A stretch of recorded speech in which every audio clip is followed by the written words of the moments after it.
বন্ধুরা আজকের ভিডিওতে আপনাদেরকে দেখাবো যারা ব্যাঙ্কিট পোর্টালের নতুন আইডি নিয়েছেন তারা ব্যাঙ্কিট পোর্টাল থেকে এইপিএসের মাধ্যমে যে টাকাগুলো তুলবেন সেই টাকাগুলো কিভাবে নিজের অ্যাকাউন্টে মুভ করবেন। তো এই যে এইপিএসের মাধ্যমে টাকা তুলে নিজের অ্যাকাউন্টে টাকাটা ট্রান্সফার করা এটাকে বলা হয় সেটেলমেন্ট। তো এই সেটেলমেন্ট করার জন্য প্রথমেই আপনাকে আপনার আইডির সাথে সেটেলমেন্ট অ্যাকাউন্ট যুক্ত করতে হবে, আপনি যে অ্যাকাউন্টে সেটেলমেন্ট করতে চান। তো আজকের ভিডিওতে আপনাদেরকে এটাই দেখাবো ব্যাঙ্কিট পোর্টালে কিভাবে আপনারা সেটেলমেন্ট অ্যাকাউন্ট অ্যাড করবেন। তো এটা আপনারা দুইভাবে করতে পারবেন, মোবাইল অ্যাপ্লিকেশন যেটা ব্যাঙ্কিটের রয়েছে সেখান থেকেও করতে পারবেন, অথবা কম্পিউটার থেকেও আপনারা করতে পারবেন। তো আমি আপনাদেরকে এখন কম্পিউটারের মাধ্যমে করে দেখাচ্ছি। আপনারা যদি মোবাইল অ্যাপস থেকে করতে চান তো একই রকম প্রসেস, সেম প্রসেস আপনারা ফলো করে করতে পারেন। তো দেখতেই পাচ্ছেন এখানে আমি ব্যাঙ্কিট পোর্টাল ওয়েবসাইটে কম্পিউটারে লগ ইন করে নিয়েছি। লগ ইন করার পর এখানে একটা অপশন পাবেন সেটেলমেন্ট বলে লেখা রয়েছে। আপনারা যারা মোবাইল অ্যাপস থেকে করবেন তারাও দেখতে পাবেন সেটেলমেন্ট বলে একটা অপশন পাবেন অ্যাপসের কোথাও না কোথাও। তো সিম্পলি আপনি এই সেটেলমেন্টের উপরে একবার ক্লিক করে দিন। সেটেলমেন্টের উপরে ক্লিক করার সঙ্গে সঙ্গেই আপনার কাছে এখানে টোটাল 5টা অপশন খুলবে।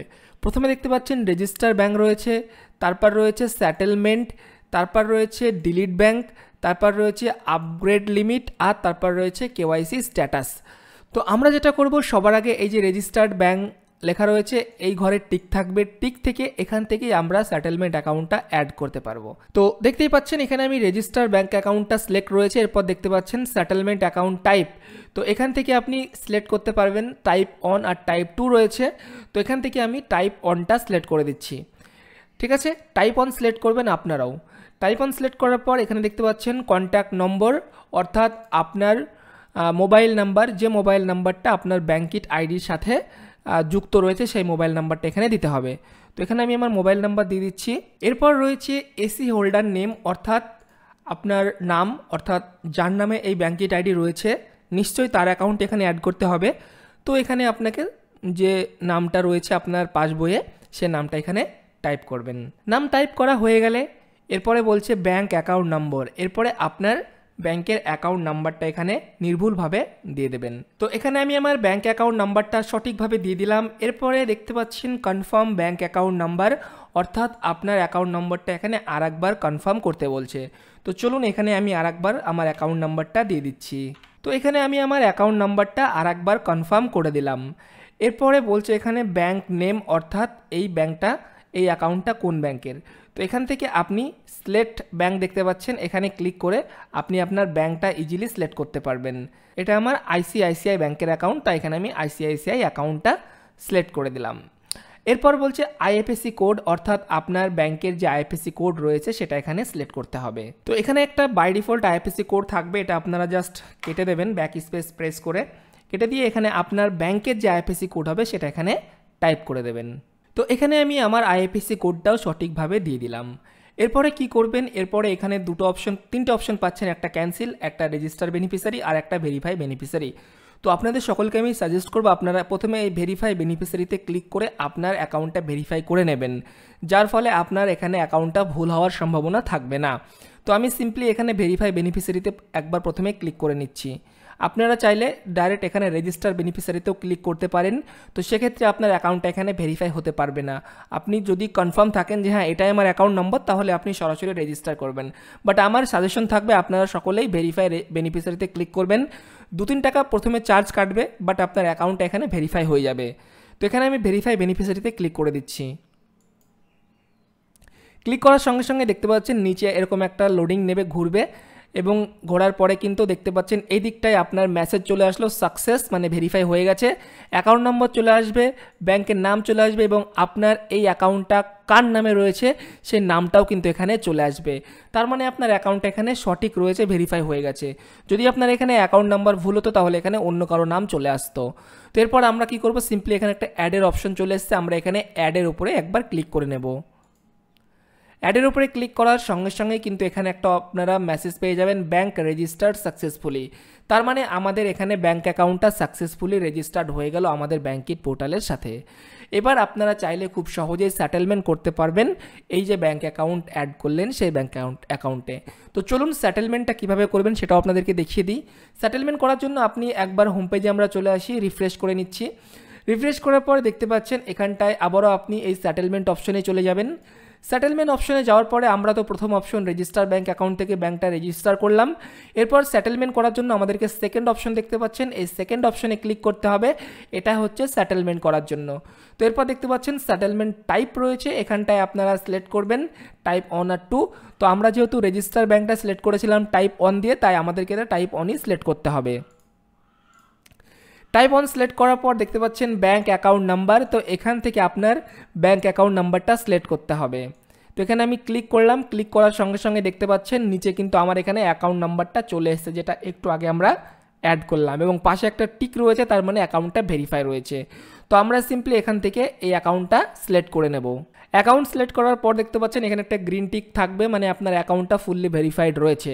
এরপরে কন্ট্যাক্ট নাম্বারের জায়গাতে এখানে আপনার মোবাইল নাম্বার থাকবে, ব্যাংকের নেমের জায়গায় এখানে ব্যাংক নেম চলে আসবে, আইএফএসসি কোডের জায়গায় আইএফএসসি কোড চলে আসবে, এখানে এসি হোল্ডার নেমের জায়গাতে আপনার নাম চলে আসবে, এবং ব্যাঙ্কিট ফি দেখতে পাচ্ছেন 6 টাকা এখানে কাটবে, মানে পার সেটেলমেন্টে কিন্তু আপনার এখানে 6 টাকা চার্জ কাটতে চলেছে।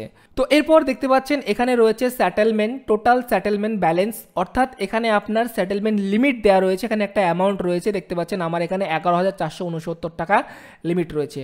তো আপনার যা লিমিট থাকবে সেই লিমিটের মধ্যেই কিন্তু আপনি সেটেলমেন্ট করতে পারবেন। তো এখানে আমার ব্যালেন্স বন্ধুরা দেখতে পাচ্ছেন 6,456 টাকা ব্যালেন্স রয়েছে, আর আমার এখানে লিমিট রয়েছে 11,000 টাকা। তার মানে কোনো প্রবলেম নেই, আমার যত টাকা ব্যালেন্স রয়েছে তার থেকে বেশি এখানে আমার লিমিট রয়েছে। আপনার যদি এখানে 20,000 টাকা ব্যালেন্স থাকতো তাহলে এখানে আপনার লিমিটটা আরও বেড়ে যেত। আপনি যত এখানে ট্রানজ্যাকশন করবেন আপনার লিমিট এখানে অটোমেটিকলি বেড়ে যাবে। ওকে, তো যাই হোক এখানটায় আমরা কি করব, দেখতে পাচ্ছেন অ্যামাউন্ট রয়েছে, তো এখানে অ্যামাউন্টের জায়গায় আপনি কত টাকা সেটেলমেন্ট করতে চাইছেন সেই অ্যামাউন্ট এখানে আপনাকে দিতে হবে। তো এখানে উদাহরণের জন্য আমি এখানে 1,100 টাকা সেটেলমেন্ট করে দেখাচ্ছি। তো আমি এখানে অ্যামাউন্টের জায়গায় 1,100 টাকা দিয়ে দিয়েছি। এরপরে দেখতে পাচ্ছেন এখানে ট্রান্সফার মোড রয়েছে ইনস্ট্যান্ট, মানে আমাদের ইনস্ট্যান্টই যাবে, এখানে একটা অপশনই রয়েছে, এবং এরপর রয়েছে ট্রানজ্যাকশন পিন, এখানটায় যেটা থাকবে এটা আপনারা এরকমই রাখবেন, এখানে ক্লিক করার দরকার নেই বা এটা চেঞ্জ করার দরকার নেই, যেরকম রয়েছে অ্যাজ ইট ইজ এরকমই রেখে দিন। এরপরে জাস্ট একটু নিচে আমরা স্ক্রল করে নিই। নিচে স্ক্রল করার পর বন্ধুরা দেখতে পাচ্ছেন এখানে আপনার একটা টিক রয়েছে সিকিউর প্লাস, এটার জন্য 1 টাকা এক্সট্রা চার্জ কাটবে, তো আমরা এটা আনটিক করে দেবো, আমরা কোনো চার্জ দেবো না। এরপর রয়েছে একটা ইন্স্যুরেন্স, এটার জন্য 1 টাকা চার্জ কাটবে, এটাও আমরা আনটিক করে দেবো, কোনো ইন্স্যুরেন্স আমরা নেব না। ঠিক আছে, এখানে ইন্স্যুরেন্সের প্যাকটা ছিল 1 টাকার, তো আমরা এটা আনটিক করে দিলাম। এরপরে আমরা এই বক্সে টিক করব, টিক করে জাস্ট এখান থেকে সাবমিট বাটনে একবার ক্লিক করে দেবো। তো বন্ধুরা সাবমিট করার আগে আপনাদেরকে আমি দেখাতে চাই যে ইনস্ট্যান্ট বন্ধুরা আমার অ্যাকাউন্টে টাকাটা ঢুকছে কিনা। তো এখন আপনারা টাইম দেখতে পাচ্ছেন, আজকে হচ্ছে 10টা 27 মিনিট সকালবেলায় এম, এবং টাইম হচ্ছে আজকে 26 তারিখ। তো আমি যদি এখন করি আমার টাকাটা কিন্তু এখনই আমার ব্যাংকে আসার কথা। জাস্ট এখান থেকে সাবমিট করে দিচ্ছি, এরপরে বলবে do you want to continue, তো হ্যাঁ আমরা এখান থেকে ওকে করে দেবো। এবং ওকে করার সঙ্গে সঙ্গেই বন্ধুরা প্লিজ ওয়েট বলবে, একটু আপনারা অপেক্ষা করবেন। আমাদের সেটেলমেন্টটা বন্ধুরা দেখতে পাচ্ছেন এখানে ট্রানজ্যাকশন সাকসেসফুল বলে একটা মেসেজ চলে আসলো, তার মানে আমাদের সেটেলমেন্টটা হয়ে গেল, এবং ওপরে ব্যালেন্স দেখতে পাচ্ছেন আমাদের ব্যালেন্সও এখানে কেটে গেল।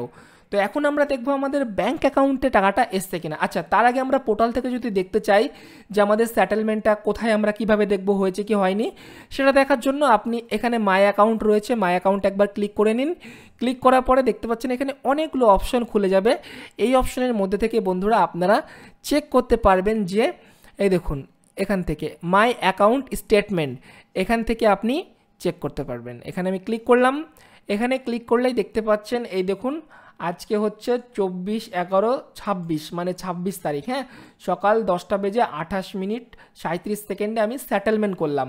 এবং কত টাকার করলাম এই দেখুন এত টাকার আমি সেটেলমেন্ট করলাম। ঠিক আছে, এই হচ্ছে পুরো ব্যাপার। এবার আপনি চাইলে রিসিভ কপি নিতে চাইলে এখানে ভিউ অপশন রয়েছে, এখানে ক্লিক করে আপনি রিসিভ কপিটাও নিতে পারেন। তো বন্ধুরা দেখতে পাচ্ছেন এখানে ভিউ রিসিভে ক্লিক করব, তো আমাদের কাছে এখানে পুরো ডিটেলস খুলে যাচ্ছে। দেখতেই পাচ্ছেন 1100 টাকা সেটেলমেন্টটা করেছি, এবং এই যে ব্যাংক রেফারেন্স নাম্বার বন্ধুরা এখানে দেখতে পাচ্ছেন এটা হচ্ছে আমার ব্যাংক অ্যাকাউন্ট রেফারেন্স নাম্বার, লাস্টে হচ্ছে 1956। তো এটাও কিন্তু আমাদের অ্যাকাউন্টে শো করবে যে এই ট্রানজ্যাকশনটাই কিন্তু সেই ট্রানজ্যাকশন। ঠিক আছে, তো আমি কি করব, এখন আমার নেট ব্যাঙ্কিংয়ে চলে আসছি, এরকম একটা পেজ খুলবে। তো এখান থেকে আমি ট্রানজ্যাকশন পিরিয়ড এখানটায় টিক করবো এবং টুডে সিলেক্ট থাকবে, এরপরে আমি ভিউ ডিটেলস স্টেটমেন্টের উপরে ক্লিক করে নেব। তো বন্ধুরা এখানে ভিউ স্টেটমেন্টে ক্লিক করার সঙ্গে সঙ্গে দেখতে পাচ্ছেন এখানে কিন্তু আমার আর স্টেটমেন্ট চলে আসলো, দেখতে পাচ্ছেন 26/11/2024 আমি ট্রানজ্যাকশন করেছি এবং বন্ধুরা দেখতে পাচ্ছেন এখানে 1100 টাকা আমার সেটেলমেন্ট হয়ে গেছে। এবং বন্ধুরা আপনারা দেখতে পাচ্ছেন এখানটাতে আমাদের যে সেটেলমেন্ট হয়েছে দেখুন লাস্টে 1956 যেটা আপনাদেরকে বললাম ব্যাংক রেফারেন্স নাম্বার, সেটাও কিন্তু এখানে শো হচ্ছে।